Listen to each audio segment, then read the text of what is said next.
La materia y la teoría molecular.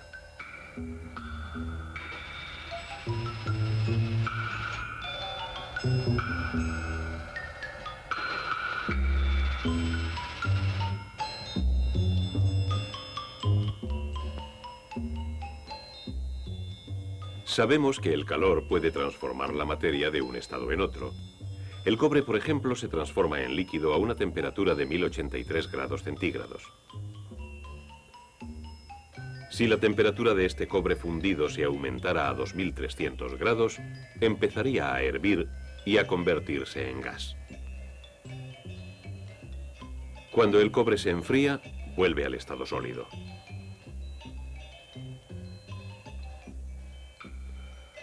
Si toda la materia está compuesta de átomos y moléculas, ¿qué podemos aprender sobre los átomos y las moléculas al observar los sólidos, los líquidos y los gases?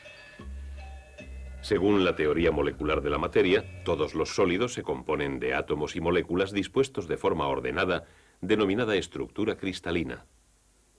Esta disposición proporciona a los cristales sus formas características. Esta estructura cristalina no se observa a simple vista en la mayoría de los sólidos. Si una pieza de cobre se pule y se lava con ácido para eliminar el óxido, se puede observar al microscopio. Ahora se pueden ver los pequeños cristales que componen el cobre. Su forma ordenada es incluso más evidente con mayor aumento. También se pueden observar los distintos tipos de cristales que componen una pieza de granito normal. Se corta una lámina de la roca con una sierra de diamante y se pule hasta que esté fina y lisa. Ahora la luz traspasa la roca. Con un microscopio los cristales se observan con gran detalle. Se pueden conseguir imágenes que normalmente no se observarían con un instrumento óptico mediante un microscopio de electrones. Se cree que estos pequeños cristales de arcilla son moléculas individuales y los científicos creen que los sólidos se componen de moléculas ordenadas.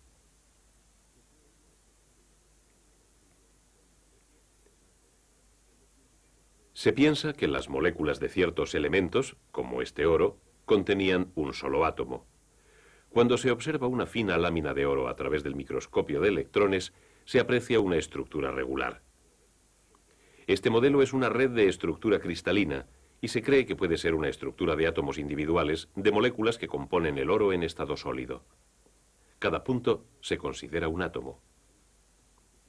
Cuando los átomos se encuentran en esta disposición, la materia es sólida. Vamos a utilizar estas bolas metálicas para representar los átomos de oro en su estado sólido. Si unimos una pieza de oro a otra de plata y las metemos en un horno eléctrico, podemos aprender algo más sobre el comportamiento de los átomos y moléculas en sólidos a altas temperaturas.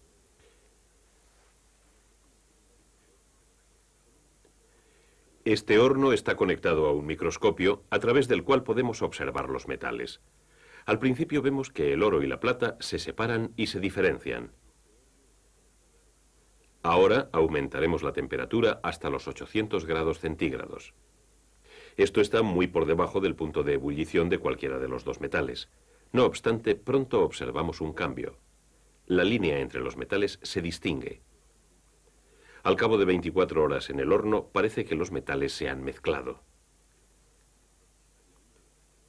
Pero ¿cómo pueden dos piezas de metal mezclarse sin fundirse? ¿Cómo puede el calor haber afectado las moléculas de oro y plata para producir una nueva sustancia compuesta por los dos? En nuestro modelo, las bolitas doradas representan moléculas de oro y las plateadas moléculas de plata.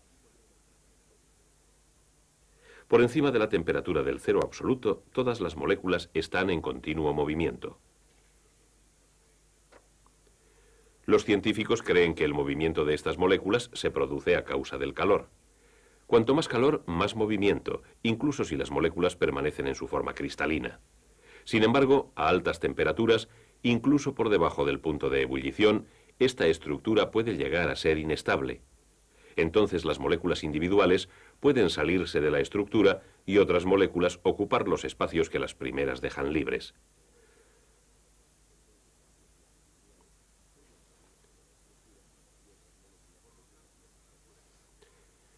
Por lo tanto, las moléculas de oro y de plata empiezan a intercambiarse.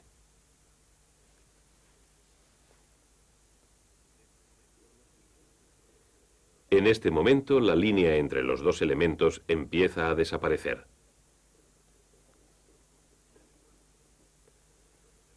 Y al igual que en nuestra demostración en el horno, el movimiento molecular conduce al final a una mezcla total de los dos elementos. Este proceso se llama difusión y vemos que puede explicarse mediante la hipótesis molecular. Utilizando un trozo de hielo a temperatura ambiente, observamos la estructura cristalina de un sólido en proceso de descomposición total por el calor. El sólido pierde su forma. El proceso no modifica las moléculas de una sustancia, solo modifica la relación entre ellas. Pero si las moléculas de un sólido se encuentran en movimiento, entonces las de un líquido deben moverse aún más. Vamos a ver si podemos encontrar alguna prueba de ello. Este líquido es una solución de sulfato de cobre.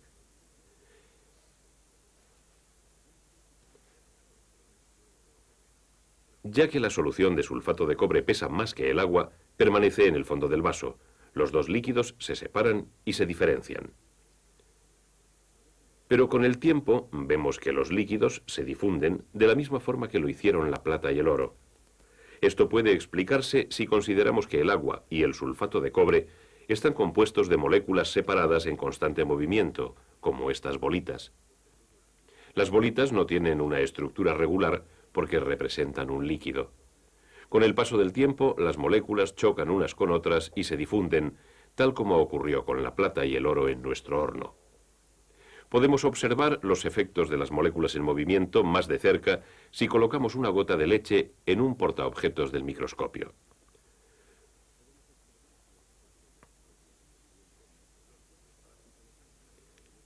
Los puntos blancos que se observan aquí son glóbulos de grasa.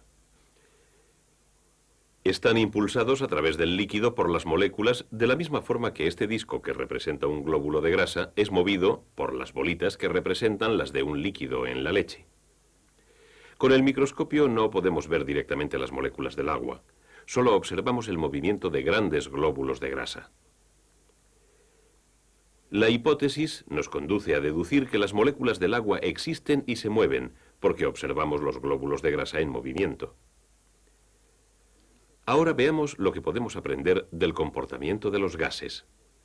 Sabemos que el gas se produce cuando el líquido alcanza su punto de ebullición. El mercurio es un metal en estado líquido a temperatura ambiente. Este vial contiene mercurio con pequeños trozos de cristal en la superficie. Si lo calentamos hasta su punto de ebullición, observamos que los trozos de cristal empiezan a botar. Según la teoría molecular, estos trozos son desplazados por moléculas que se escapan en cuanto el mercurio se transforma en gas. Podemos investigar más la obtención de gases con una pieza pequeña de aluminio colocada sobre un calorífero especial. Este aparato se cubre con una campana de vidrio.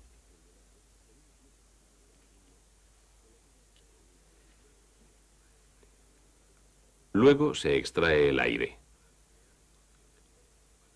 Tras crear el vacío dentro de la campana, se conecta el aparato. Pronto se funde el aluminio y poco después hierve. Al hervir, la jarra de cristal se oscurece hasta llegar a ser casi opaca. Encontramos su interior totalmente cubierto por una película brillante.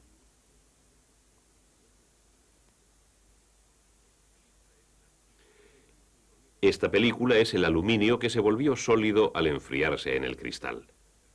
Otra demostración nos ayudará a comprender mejor lo que ocurre cuando se forma un gas. Se colocan dos pantallas, una cuadrada y otra triangular, entre el calorífero y el cristal.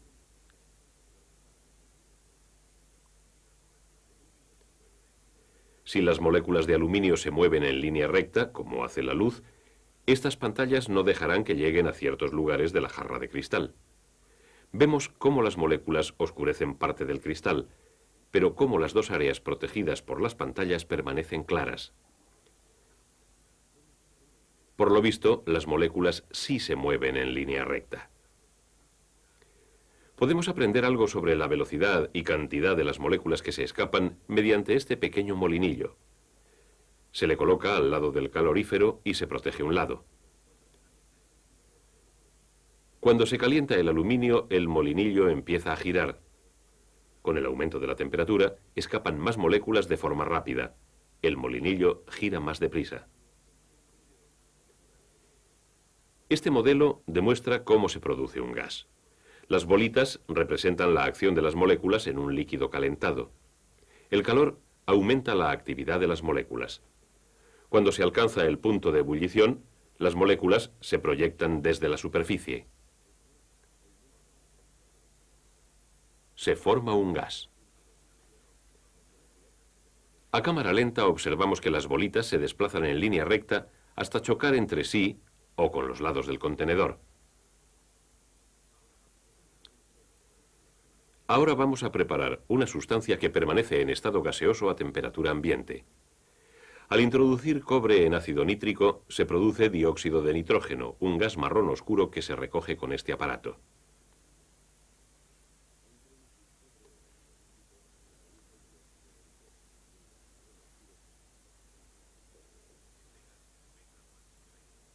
Este gas pesa más que el aire. Pero, ¿qué ocurrirá si se coloca un recipiente sin tapar? ¿Veremos el mismo tipo de difusión que ocurrió entre líquidos y sólidos?